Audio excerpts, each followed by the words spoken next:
கர்த்தருடைய பரிசுத்த நாமத்துக்கு மகிமை உண்டாவதாக. நான் இன்னைக்கு ஒரு முக்கியமான விஷயத்தை பத்தி தான் பேச போறேன். இயேசுங்கிறவர் யாரு? பிதா, குமாரன், பரிசுத்த ஆவியானவர்னு சொல்றாங்களே, 3 பேரா இல்ல ஒருத்தர் தானான்னு இன்னும் நிறைய பேருக்கு டவுட் இருக்கு. சரிங்களா? வேதாகமத்துல ஆதியில பார்த்தா வார்த்தை தான் நமக்கு ஃபிளஷ் மாம்சமாய் இயேசு கிறிஸ்து பூமிக்கு வந்தார். மரித்து உயிரோடு எழும்பினவர். ஆண்டவர் எனக்கு என்ன சொல்றாரு? எனக்கு அப்புறம் ஒரு தேற்றரவாளன் வருகிறார்.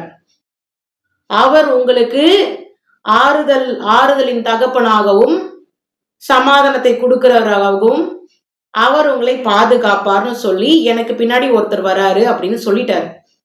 ஹல்லேலூயா. மரிக்கிறதுக்கு முன்னாடி சொல்லியிருக்கிறார். இயேசு கிறிஸ்து மரிக்கிறதுக்கு முன்னாடி சொல்லியிருக்கிறார். அதுதான் spirit of God, spirit of Lord Jesus Christ. பரிசுத்த ஆவியானவர் சொல்றதா spirit of Lord Jesus Christ. அவர் தான் மரித்து உயிரோடு எழும்பினவர். ஹல்லேலூயா. உயிரோடு எழும்பினவருக்கு உடம்பு, அந்த உடம்புக்குள்ள ஸ்பிரிட் போகி அப்படியே வானத்துக்கு அசண்டாகி போயிட்டார். வானத்துக்கு அசன்ஷன், மேல நோக்கி போயிட்டார். அப்படியே ஹெவனுக்கு போயிட்டார். எந்த இடத்துல இருந்து அவர் இந்த பூமிக்கு வந்தாரோ அதே இடத்துக்கு திரும்பி போயிட்டார். ஹல்லேலூயா. இப்ப பாருங்க, நான் ஒரு விஷயத்த சொல்லி கொடுக்க போறேன். அது என்னன்னா, நான் ஆண்டவராகிய இயேசு கிறிஸ்து, எல்லாரும் நம்ம வேதாகமத்துல படிச்சு நம்ம புரிஞ்சுக்கிறோம், இப்படிதான் இந்த கதை, ஆண்டவருடைய வரலாறு இப்படிதான் அப்படின்னு சொல்லி. ஆனா நம்ம தரிசனம், விஷன் ஒண்ணு நம்ம பார்க்கும்போதுதான் நமக்கு அது ஆண்டவர் நமக்கு ரியலா தெரிவார். Jesus Christ is more real. நம்ம எப்போ சொல்லுவோம்னா, நம்ம என்கவுண்டர் பண்ணா மட்டும்தான், நம்ம அவரோட ஒரு பெரிய சந்திப்போ ஒரு பெரிய மீட்டோ நடந்தா மட்டும்தான் நம்ம அவர் எப்படிப்பட்டவர் நம்மளால புரிஞ்சுக்க முடியும். அதுக்கு என்கவுண்டர் நிச்சயமா தேவைப்படுது. அப்போ நான் ஒரு சிஸ்டருக்காக ஜெபிக்கும் பொழுது, நான் உன்னை ஒரு இடத்துக்கு கூட்டிட்டு போக போறேன் அப்படின்னு சொல்லி என்னோடு கூட பேசி, அந்த ஜப நேரத்தில் நான் ஒரு தரிசனத்துல அப்படியே ஆண்டவர் என பரலோகம் எப்படி இருக்கும்னு எனக்கு யூனி டைரக்ஷனல் வியூல எனக்கு காட்டி கொடுத்தாருன்னு ஏற்கனவே நான் யூடியூப்ல வீடியோ போஸ்ட் பண்ணியிருக்கேன். வரைஞ்சு அதை ஒரு ஒயிட் பேப்பர்ல பார்த்த தரிசனத்தை வரைஞ்சு நான் எழுதி போஸ்ட் பண்ணியிருக்கேன். அது எத்தனை பேர் பார்த்துருக்கீங்கன்னு தெரியல. இருந்தாலும் அந்த இடத்துல நான் பார்த்த நிறைய காரியங்கள் கடைசியில இருக்கிறது நான் இப்ப சொல்றேன். ஒரு ரெட் கார்பெட் இருக்கு. அந்த ரெட் கார்பெட்டுக்கு மேல என்னால போக முடியல. இங்க டிராவல் பண்ண வைக்கிறது யாரு, எனக்கு காட்டுறது யாரு? பரலோகத்துக்குள்ள கேட்டுக்குள்ள இருந்து ஆண்டவர் எப்படி இருப்பார்னு காட்டுறவர் யாரு? இயேசு கிறிஸ்து தான். நான் பார்த்த ஒரு இடத்துல அப்படியே பரலோகத்துக்குள்ள ரெட் கார்பெட்டுக்கு அப்புறம் மேல என்னால போக முடியல. அதுக்கப்புறமா நான் கீழே இருந்து மேல இப்படி பாக்குறேன். அந்த ஹைட்டு ரொம்ப பெரிய ஹைட்டு. ரெட் கார்பெட் அப்படியே மேல ப்ரொசீட் அப்படியே இருக்கு. நான் மேல பாக்குறேன். அப்ப மேல பார்க்கும் பொழுது நல்ல ஒரு நாற்காலி, நல்ல ஒரு சாண்டில் உடன் சேர் தெரியுது கண்கள்ல. நல்ல அழகான ஒரு சேர் தான். அப்புறம் அதுக்கு மேல கால் பகுதி அப்படியே அங்கி எனக்கு தெரியுது. அங்கிக்கு மேல அப்படியே கழுத்து பகுதி வருது. கழுத்து பகுதிக்கு மேல ஃபேஸ் என்னால பார்க்கவே முடியாது. ஒரு ரெட் கலர் துண்டு கழுத்து பகுதியில இருந்து இப்படி தொங்குது. அப்புறம் அதுக்கு மேல நல்ல அக்கினி, சன்னும் ஸ்டாரும் மிக்ஸ் ஆனா எப்படி இருக்கும், white and golden colour bright light இருந்தா எப்படி இருக்கும், அந்த போல அப்படியே அந்த ஃபயர் அவரோட ஃபேஸே அங்க என்னால பார்க்க முடியாது. கழுத்து பகுதிக்கு மேல அவரோட ஃபேஸ் என்னால பார்க்கவே முடியல. அந்த மாதிரி ஒரு அக்கினி அப்படி இருந்தவர். சோ தலையில என்ன இருக்கு? அபிஷேகம். அவருடைய சிரசின்ல என்ன இருக்கு? ஃபயர் இருக்கு, பரிசுத்த ஆவியானவர். அப்புறம் அவருடைய கழுத்து அந்த துண்டு ரெட் கலர், நான் சொன்ன பாத்தீங்களா, அந்த ரெட் கலர் பாத்தீங்கன்னா ஆண்டவர் எனக்கு சொல்லி கொடுக்கிறாரு அந்த தரிசனத்துல, இதுதான் சிலுவை பாடு இயேசு கிறிஸ்துவ ரெப்ரசன்ட் பண்ணுது அப்படின்னு சொல்லி கொடுக்கிறாரு. அங்கி பிதா. அப்போ பிதாவும் தனித்தனி சேர்ல இல்ல, இயேசுவும் தனித்தனி சேர்ல கிடையாது, பரிசுத்த ஆவியானவர் தனித்தனி சேர்ல கிடையாது. ஒரே நாற்காலியில தான், ஒரே பாடியில தான் 3 பேரும் இருக்கிறாங்க. இதுதான் தரிசனம். சரிங்களா?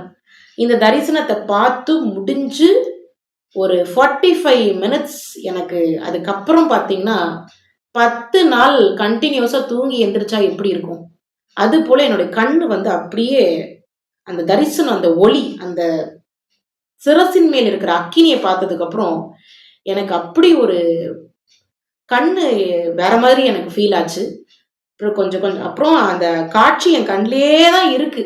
அந்த டைமென்ஷன்ல இருந்து என்னால என் முன்னாடியே தான் அவர் இருக்கிறாரு. அந்த ஸ்பிரிட் எனக்கு திரும்ப எனக்கு வந்து நான் நார்மல் ஆகும் பொழுது அப்படியே தான் எனக்கு தெரிஞ்சிட்டு இருக்கிறாரு. அந்த மாதிரி தான் எனக்கு இருந்துச்சு. நான் எதுக்கு இது சொல்றேன்னா, வாசிக்கிறோம் வேதாகமத்துல வார்த்தை மாம்சம், யெஷுவா உயிரை விட்டு பரிசுத்த ஆவியானவர் உயிரோடு எழும்பி நம்மோடு கூட வாழ்ந்து கொண்டிருக்கிறார் வாசிக்கிறோம். இது நான் பண்ணது என்கவுண்டர். இந்த என்கவுண்டர், இந்த தரிசனம் நான் பார்க்கும் பொழுது ஓஹோ இப்படிதான் ஆண்டவர் இருப்பாரா, ஒரே பாடி, யாருமே சொன்னா கூட நமக்கு மண்டையில ஏறாது, நம்ம பார்த்துருக்குறோம், இதுதான் ரியல் அப்படின்னு சொல்லி நான் அந்த ஒரு காட்சியை நான் பார்த்துருக்கிறேன். சரிங்களா?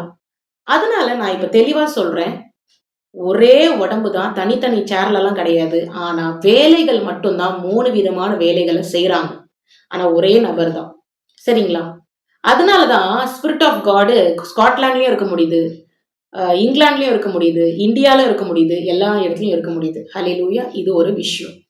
இன்னொன்னு நான் சொல்றேன் பாருங்க, இந்த போட்டோ வந்து பாத்தீங்கன்னா பிதா இயேசு அப்படிங்கிறவர் யாருன்னு நான் சொல்லி கொடுக்குறேன். பிதா வந்து ஹெவன்ல இருக்கிறார். நான் இப்ப பார்த்தது ஹெவன் தரிசனம் தான். பிதா ஹெவன்ல இருக்கிறார். பிதா வந்து இந்த பூமிக்கு வரார். பிதாதான் இந்த பூமிக்கு வரார். இயேசு கிறிஸ்துவா இந்த பூமிக்கு வரார். அப்போ இயேசு கிறிஸ்துவா இந்த பூமிக்கு வரணும்னா மனுஷனுடைய ரூபத்துல, ஏன்னா அவரை போலதான் ஒரு மனுஷனை சிருஷ்டித்து இருக்கிறார். அப்போ ரெப்ரசன்ட் பண்றார். நான் என்னுடைய ரூபத்துல தான்ப்பா நீங்க இருக்கீங்க, நான் என்னுடைய நாமம் இயேசுன்னு தரிச்சு நான் இந்த பூமிக்கு வரேன்ப்பா, நான் இப்படிதான்ப்பா இருப்பேன், என்ன மாதிரிதான்ப்பா நீங்க இருக்கிறீங்கன்னு சொல்லிட்டு அப்பா வந்து புரிய வைக்கிறாரு. இவ பாருங்க, இது என் குழந்தை. சரிங்களா? இந்த குழந்தைய, இந்த ஒரு குழந்தையோட ஃபேஸ் வந்து ஆல்ரெடி இந்த குழந்தை இருக்கிறதுனாலதான் இதை நான் போட்டோ எடுக்க முடிஞ்சுது. அப்போ இதுக்கு ஒரு உருவம் தேவைப்படுது, இதுக்கு ஒரு பாடி தேவைப்படுது. இந்த பாடி தேவைப்பட்டாதான் என் பிள்ளைய நான் போட்டோ எடுக்க முடியும். ஹல்லேலூயா. நல்லா புரிஞ்சுக்குங்க, என் பிள்ளைய நான் போட்டோ எடுக்க முடியும். இந்த பாடி இருந்தாதான் என் பிள்ளைய நான் போட்டோ எடுக்க முடியும். இந்த முகம் இருந்தாதான் என் குழந்தைய நான் போட்டோ எடுக்க முடியும். சோ அப்படி இருக்கும் பொழுது ஆண்டவர் பிதாவானவர் இயேசு கிறிஸ்துவா இந்த பூமிக்கு வருகிறார். அப்ப அவருக்கு ஆண்டவர் ஒரு பரிசுத்த ஆவியானவர், அவர் ஒரு ஸ்பிரிட், காட் இஸ் a ஸ்பிரிட்னு சொல்றோம். இந்த பூமிக்கு நான் தான்ப்பா உன்னை படைச்ச அப்பா அப்படின்னு ஒரு ஃபார்ம் எடுத்து வராருன்னா ஒரு பாடி அவருக்கு தேவைப்படுது. அதனாலதான் மாம்சமா இந்த பூமிக்கு வராரு. அப்ப மாம்சமா பூமிக்கு வர்றாருன்னா, இப்ப நான் போட்டோ யாரை காமிச்சேன், ஏற்கனவே ஒரு பொண்ணு அங்க இருக்கு, என்னுடைய பொண்ணு. அந்த பொண்ணு இருக்கிறதுனால தான் இந்த போட்டோவை நான் எடுக்க முடிஞ்சது. அப்ப இயேசு யாரு? பிதாவை போட்டோ எடுத்தா இயேசு தான். இப்ப பிதா வந்து, பிதாவுக்கு ஒரு உடம்பு தேவை. பிதா வந்து இயேசுவா இந்த பூமிக்கு வராரு. இப்ப பிதாவை போட்டோ எடுத்து பூமியில யெஷுவாவா காட்டியிருக்கிறது தான் இயேசு கிறிஸ்து. அப்போ பிதா வந்து ஒரு ஃபார்ம்ல தெரிவார்னா இயேசுவா தான் தெரிவார். அல்லேலூயா. இயேசு வேற, பிதா வேற கிடையாது. நல்லா புரிஞ்சுக்கணும். இப்ப இந்த போட்டோல காமிச்சது வேற, என் பொண்ணு பேரு சாரா. போட்டோல காமிச்சது வேற, சாரா வேறன்னு சொல்ல முடியுமா? நீங்க என்ன சொல்லுவீங்க? இது சாராவுடைய போட்டோன்னு நீங்க சொல்லுவீங்க. கரெக்டா? அப்போ இயேசு யாரு? பிதாவுடைய போட்டோ தான் இயேசு, இயேசு கிறிஸ்து. பிதாவுடைய பிக்சர் தான் இயேசு கிறிஸ்து. நல்லா புரிஞ்சுக்குங்க. அப்போ இந்த பூமிக்கு நான் உன்னுடைய பரம பிதா அப்படின்னு காட்டுறதுக்காக கொடுக்கப்பட்ட உருவம், அந்த மூக்கு வாய் இயேசு கிறிஸ்துவுக்கு இருந்த அந்த ஒரு தோற்றம். பிதா நான் இப்படிதான்ப்பா இருக்கிறேன், என் முகத்தை பாருங்கப்பா அப்படின்னு தான் மாம்ச ரூபம் எடுத்து, மனித ரூபம் எடுத்து இந்த பூமிக்கு வந்து இருக்கிறார். ஹல்லேலூயா. எத்தனை பேருக்கு புரிஞ்சிருக்கு? புரிஞ்சவங்க இருக்கிற இடத்துல ஹல்லேலூயா சொல்லுங்க. ஹல்லேலூயா. அப்போ பிதாவுடைய பிக்சர் தான் இயேசு கிறிஸ்து. பிதாவை போட்டோ எடுக்கணும்னா இயேசு கிறிஸ்துவோடைய முகம் தான் தெரியும். அதனாலதான் எப்பவும் தரிசனத்துல அவர் எப்படி வராரு, விஷன்ல எப்படி வராரு, வெள்ளாங்கி போட்டுட்டு நான் பார்த்த பரலோக தரிசனத்துல நான் மத்தவங்களாம் சொல்றதை நான் ஜென்ரலா நம்ப மாட்டேங்க. நான் அந்த தரிசனத்தை பார்த்தா மட்டும்தான் அதை நான் வந்து ஆணித்தனமா நிற்பேன். நான் ஒரு விஷயத்த சின்ன வயசுல இருந்து அப்படிதான். நான் அதை என்கவுண்டர் பண்ணாதான், யாராவது சொல்லி கொடுத்தாலாம் என் மண்டையில ஏறாது. நானே அதை ரியலைஸ் பண்ணாதான் என் மண்டையில ஏறாது, ஸ்ட்ராங்கா நிற்கும். அந்த மாதிரி ஒரு கேரக்டர் தான். அப்ப நான் அதை பார்த்ததுனால, அந்த தரிசனத்தை பார்த்ததுனால, அந்த பரலோக ஹெவன்லி விஷனை பார்த்ததுனாலதான் என்னால இப்ப சொல்ல முடியுது, பிதாவுடைய பிக்சர் தான் இயேசு கிறிஸ்து. ஹல்லேலூயா. பிதாவுடைய பிக்சர் தான் இயேசு கிறிஸ்து. பிதாவுக்கு வேற ஒரு முகமோ, இயேசு கிறிஸ்துக்கு வேற ஒரு முகமோ எல்லாம் கிடையாது. பிதாவை போட்டோ எடுத்தா இயேசு கிறிஸ்து தான் நமக்கு தெரிவாரு. சோ இப்படியேப்பட்ட தேவன் ஒருவர் ஒருவர் ஒருவர், அவர் மட்டும்தான். ஆண்டவரை குறித்து தெரியாத பிள்ளைகள் வாய்க்கு வந்தபடி, எங்க காட்டுங்க பாப்போம், பைபிள்ல ஒரு வசனம் இருக்கா காட்டுங்க, இயேசு சொன்னாரா, நான் தான் தெய்வம்னு சொன்னாரான்னு காட்டுங்கன்னு சொல்லுவாங்க. அதுதான் சொல்லியிருக்காருங்களே, நீங்கள் போதகர் என்றும் ஆண்டவர் என்றும் சொல்லுகிறீர்களே, நீங்க சொல்கிறபடி நான் அவர்தான், அவரே சொல்லிட்டார். நானே நல்ல மேய்ப்பன்னு சொல்லிட்டாரு. ஐ எம் தி குட் ஷெப்பர்ட்னு சொல்லிட்டாரு. ஐ எம் தி ஹீலர்னு சொல்லிட்டாரு. சமாதான பிரபு என்ன சொல்லப்பட்டிருக்கு, கர்த்தாதி கர்த்தான்னு சொல்லப்பட்டிருக்கு. இதுக்கு மேல என்ன வேணும்? இயேசு கிறிஸ்து பிதாவுடைய எசன்ஸ், பிதாவுடைய எசன்ஸ். நான் தான் முன்னாடி யூடியூப்ல வீடியோஸ் போட்டிருக்கேன். ஹூ இஸ் ஜீசஸ் அப்படின்னா பிதாவுடைய எசன்ஸ் தான் இயேசு கிறிஸ்து. பிதாவுடைய பிக்சர் தான், பிதானுடைய போட்டோகிராஃபி தான் இயேசு கிறிஸ்து. ஹல்லேலூயா. அவருடைய ரூபம், அவர் பிதாவுடைய ரூபத்தின்படிதான் நம்ம எல்லாரும் இருக்கிறோம். யாவேனுடைய பிக்சர் தான் இயேசு கிறிஸ்து. யாவேனுடைய பிக்சர் தான் இயேசு கிறிஸ்து. ஏகோவா தேவனாகிய கர்த்தர். அதனால ஏகோவா மட்டும்தான், இயேசு மட்டும்தான், பரிசுத்த ஆவியானவர் மட்டும்தான். நீங்க ஜீசஸ்னு சொன்னா மூணுமே கவர் ஆயிடுது. ஹல்லேலூயா. நீங்க ஜீசஸ்னு சொன்னா, ஏன்னா ஜீசஸ் உடைய முகம் பிதானுடைய முகம், ஜீசஸ்னுடைய முகம் பிதானுடைய முகம், மனித ரூபத்தில் வந்தவர். இதுதான் என்னுடைய அண்டர்ஸ்டாண்டிங். ஹல்லேலூயா. எத்தனை பேர் ஒத்துக்கிறீங்க? ஒத்துக்கிறவங்க இருக்கிற இடத்துல ஹல்லேலூயா சொல்லுங்க, ஆமீன் சொல்லுங்க. கர்த்தர் கொடா கொடி நன்றி. புரிஞ்சுக்குங்க. பேசும் பொழுது பார்த்து பேசணும். ஒரு மனுஷன் கிட்ட பேசுற பேச்சே வந்து ரெக்கார்ட் ஆகி கொண்டு இருக்கிறது. நம்ம என்ன பேசுறோம், என்ன செய்யறோம், எல்லாமே ரெக்கார்ட் ஆகும் பொழுது தேவனை குறித்து பேசுறது எல்லாமே ரெக்கார்ட் ஆகி கொண்டிருக்கிறது. அதுக்கான கணக்கு, நியாய தீர்ப்பு, ஜட்ஜ்மெண்ட் எல்லாமே இருக்கு. ஆண்டவரை குறித்து பேசும் பொழுது பார்த்து பேசணும். ஆண்டவருக்காக செய்கிற காரியங்களை விரும்பி செய்யணும். ஆண்டவரை மதிக்கணும். இந்த மாதிரிலாம் நிறைய இருக்கு. சும்மா சாதாரணமாலாம் ஒரு தரிசனம்ங்கிறது கிடைக்காது. டிவி பாக்குறத விட்டு, அதாவது டிவி பாக்குறத, சீரியல் பாக்குறத விட்ட அடுத்தே எனக்கு பரலோக தரிசனம், அதாவது தரிசனம் எனேபிள் ஆகுது. அப்ப உலகத்துக்குரிய கண்கள் மூடப்பட்டால் பரலோகத்துக்குரிய தரிசனத்தை பார்க்க முடியும்னு எனக்கு ஆண்டவர் கற்றுக் கொடுத்திருக்கிறார். எல்லாரும் சீரியல் பாக்குறாங்க, நானும் ஒரு காலத்துல பார்த்துட்டு இருந்தேன். ஆனா ஆண்டவர் ஒரு சிஸ்டருக்காக ப்ரேயர் பண்ணும்பொழுது டிவி பாக்குறதோ சாத்தான ஆராதிக்கிறதோ ஒண்ணுன்னு சொல்லி கொடுத்துட்டாரு. என்னைக்கு நான் சீரியல் பாக்குறத, நான் பாக்குறது ஒரு சீரியல் ஏதோ அது என்ன ஆச்சுன்னு அடுத்தடுத்து, ஆனா என்னைக்கு வந்து சீரியல் பாக்குறதோ அதாவது டிவி பாக்குறதோ சாத்தான ஆராதிக்கிறதோ ஒண்ணுன்னு சொல்லிட்டாரோ, நான் அதை ஸ்டாப் பண்ணணும். அதுக்கப்புறம் என்னுடைய ஸ்பிரிச்சுவல் ஐஸ் ஓப்பன் ஆயிடுச்சு. ஸ்பிரிச்சுவல் ஐஸ் ஓப்பன் ஆயிட்டு என்னால ஆண்டுடைய முகமே பார்க்க முடிஞ்சிருக்கு. மூக்குனா இவ்வளோதான், உதடுனா இவ்வளோதான், கண்ணுனா இவ்வளோதான், நெத்தினா இவ்வளோதான், காதுனா இவ்வளோதான், பல்லுனா இவ்வளோதான். அதாவது நாக்கு கூட பார்த்திருக்கேன். நாக்கு, ஏன் இந்த நாக்கு நான் உனக்கு காட்டுறது தெரியுமா?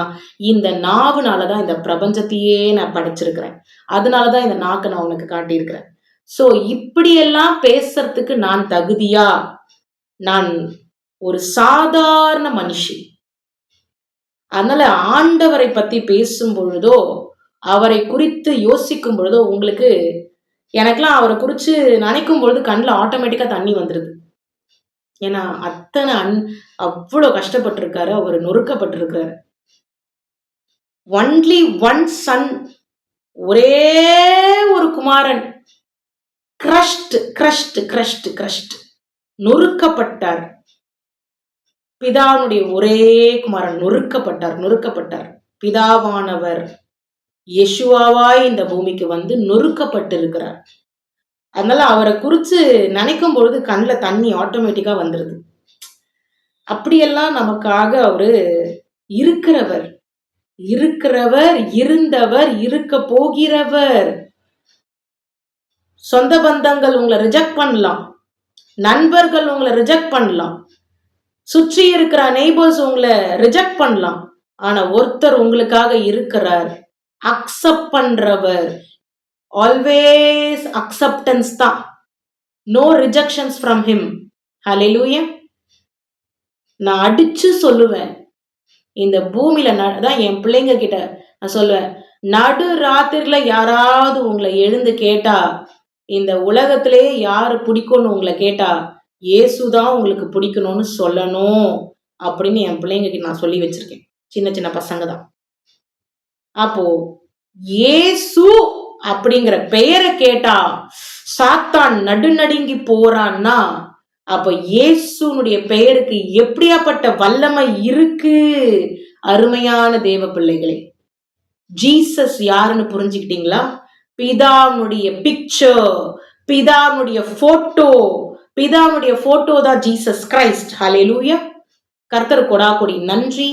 இந்த நேரத்தை ஆண்டவர் எனக்காக ஒதுக்கி கொடுத்த தேவாதி தேவனுக்கு நான் நன்றிகளை ஏறெடுக்கிறேன்.